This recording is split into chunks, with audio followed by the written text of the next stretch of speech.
আসসালামু আলাইকুম আমার প্রিয় আপু ভাইয়ারা, আশা করি আপনারা সবাই অনেক অনেক ভালো আছেন। আমি আলহামদুলিল্লাহ ভালো আছি।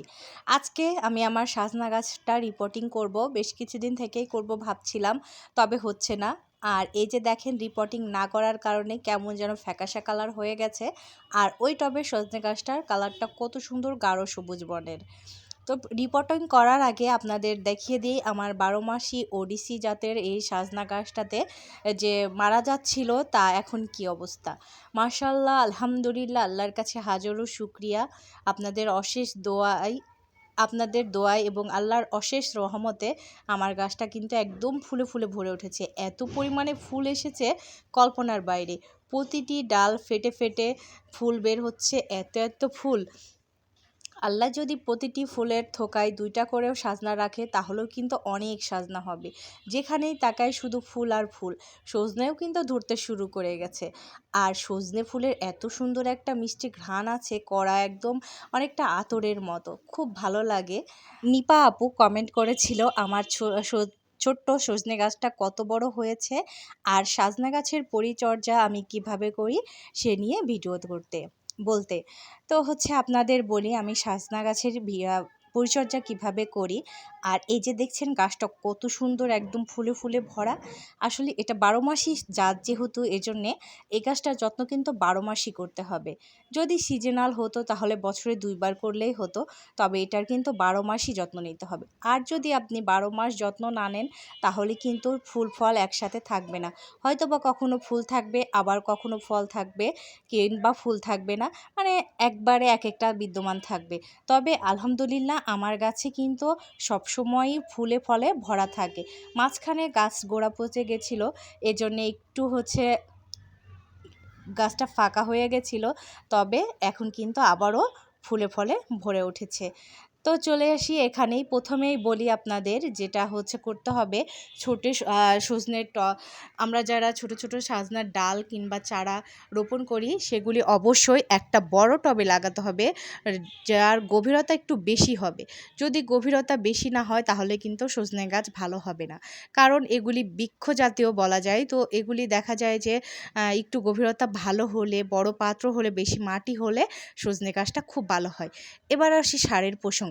সজনে গাছে কিন্তু তেমন কোনো সারের প্রয়োজন হয় না, তবে আপনি যদি রেগুলার জৈব সার মাসে একবার করে দেন, লিকুইড জৈব সার যেটা, সেটা দিলে কিন্তু অনেক ভালো হয়। আমি দিয়ে কিন্তু অনেক উপকার পেয়েছি। আর রাসায়নিক সার সজনে গাছ নিতেই পারে না। একটু যদি পরিমাণে এদিক ওদিক হয়ে যায়, গাছ নষ্ট হয়ে যায় না, তবে পাতাগুলি কেমন যেন নেতিয়ে পড়ে, মানে দুর্বল হয়ে পড়ে। কয়েকদিন পরে অবশ্য ঠিক হয়ে যায়।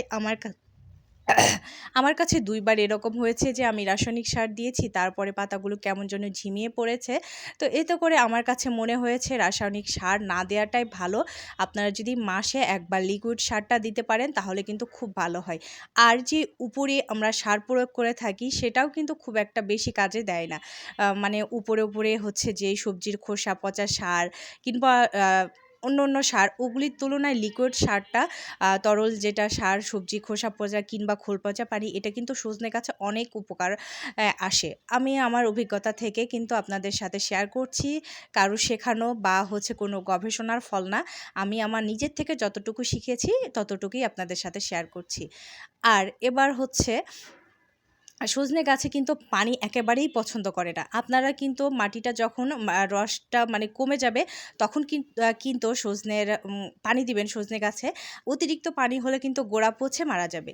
সজনে গাছ কিন্তু সহজে মরে না। আপনার গাছ ছাদে কিংবা মাটিতে যদি একবার সজনে গাছ হয় সেটা আর কখনোই মরবে না। আপনি যদি গোড়া থেকে কেটেও ফেলেন, তারপরও দেখবেন কিছুদিন পর কিংবা কয়েক বছর পর ওইখান থেকে আবারও বের হয়েছে। তো একমাত্র কারণ ছাদে হচ্ছে, মানে সজনে গাছ মরার একমাত্র কারণ হচ্ছে গোড়া পচে মারা যাওয়া। তো এই বিষয়টা খেয়াল রাখবেন যেন পানি না জমে বা অতিরিক্ত পানি না হয়ে যায়। দেখবেন মাটিতে জো আছে কিংবা হালকা রস আছে, এই পর্যায়ে আসলে তারপরে পানি দিবেন। মানে গাছ যেন নেতিয়ে না পড়ে এরকম অবস্থায়। যখন ফুল আসবে তখন কিন্তু খাবার দেওয়া একেবারে বন্ধ করে দিতে হবে, আর পানিও কিন্তু ওইভাবে দিতে হবে। যদি খাবার আর পানি আপনারা একটু বেশি পরিমাণে দিয়ে থাকেন সজনে গাছে, তাহলে কিন্তু ফুল থেকে ফলে পরিণত হবে না। আর এবার হচ্ছে ফুল থেকে ফলে পরিণত হওয়ার জন্য আপনাদের সাথে আরও একটা টিপস বলি। এটা কিন্তু স্বপরাগায়িত, অনেকটা ড্রাগনের মতো।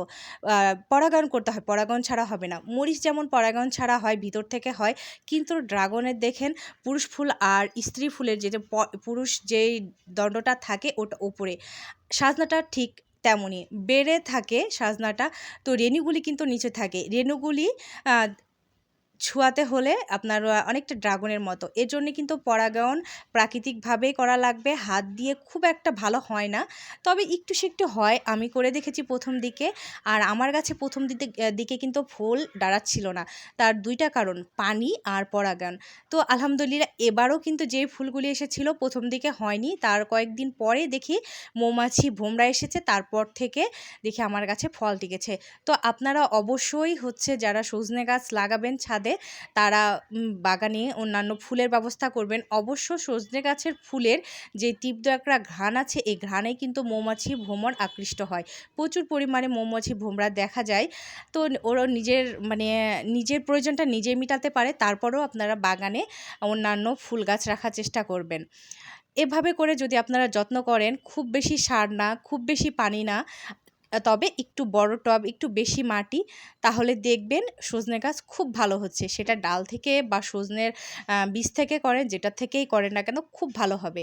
আর এদিকে আমি কিন্তু আবারও ঢ্যাঁড়স গাছ লাগাচ্ছি। দেখছেন, ঢ্যাঁড়স গাছ মূলত হচ্ছে লাগাচ্ছি বেশি সংখ্যকভাবেই, কারণ ২-৪টা ঢ্যাঁড়স গাছে হবে না।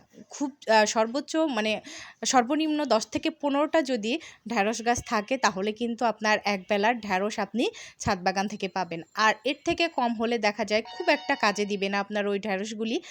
শুধু শুধু কখনো নষ্ট হবে, কখনো হচ্ছে অন্য কিছু মিক্স করে রান্না করতে হবে, এ আর কি।